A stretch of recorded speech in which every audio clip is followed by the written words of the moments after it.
नेहमी नेहमी तीच गोल गोल कापलेली भेंडी आणि त्यामध्ये ओलं खोबरं टाकून बनवलेली ती भाजी खायला कंटाळा येते. तर आज आपण बनवणार आहोत मस्त चमचमीत मसालेदार भेंडीच्या काचऱ्या. सगळ्यात आधी पातेल्यामध्ये तेल घालून त्यामध्ये फोडणीसाठी मोहरी, जिरं घालायचं आहे.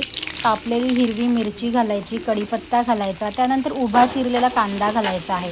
मी इथे अर्धा किलो भेंडीसाठी 2 ते 3 कांदे घेतलेले. मोठे असतील तर 2 घ्या, मीडियम साईज असतील तर 3 घ्या. कांदा गुलाबी रंगाचा परतून झाला की यामध्ये आलं लसणाची पेस्ट घालायची आहे 1 चमचा. पेस्ट थोडी वास जाईपर्यंत परतली की यामध्ये आपण 1 मोठा टोमॅटो घालायचा आहे. टोमॅटो थोडा मऊ झाला की आपण यामध्ये मसाले घालून घ्यायचे. इथे आपल्याला फक्त हळद आणि आपलं घरगुती जे लाल तिखट असेल तेच घालायचं आहे.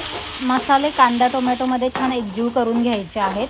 त्यानंतर आपण भेंडी कशी कापायची आहे ते बघून घेऊयात. सर्वात आधी आपण भेंडीचं पाठचं आणि पुढचं डेक जे आहे ते कापून घेऊयात.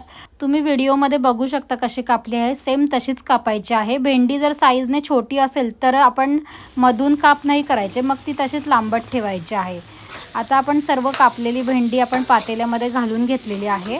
भेंडी छान 1 ते 2 मिनिटे परतून घ्यायची.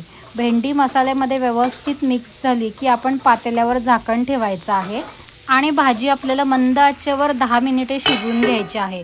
मध्ये मध्ये भाजी आपण परतून घ्यायची आहे जेणेकरून ती खाली टोपाला लागायला नको.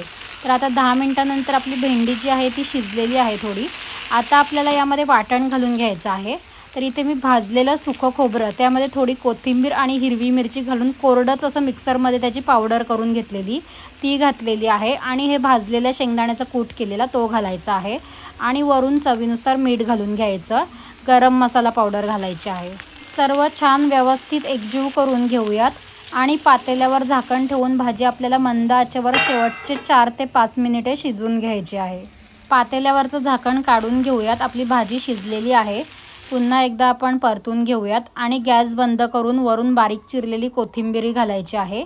आपल्या मस्त चमचमीत मसालेदार भेंडीच्या काचऱ्या तयार झालेल्या आहेत. तुम्हीही अशा पद्धतीने भेंडीची भाजी नक्की बनवून बघा, खूप छान लागते. आणि तुम्हाला आपली आजची रेसिपी आवडली असेल तर आपल्या व्हिडिओला लाईक करा, चॅनलला सबस्क्राईब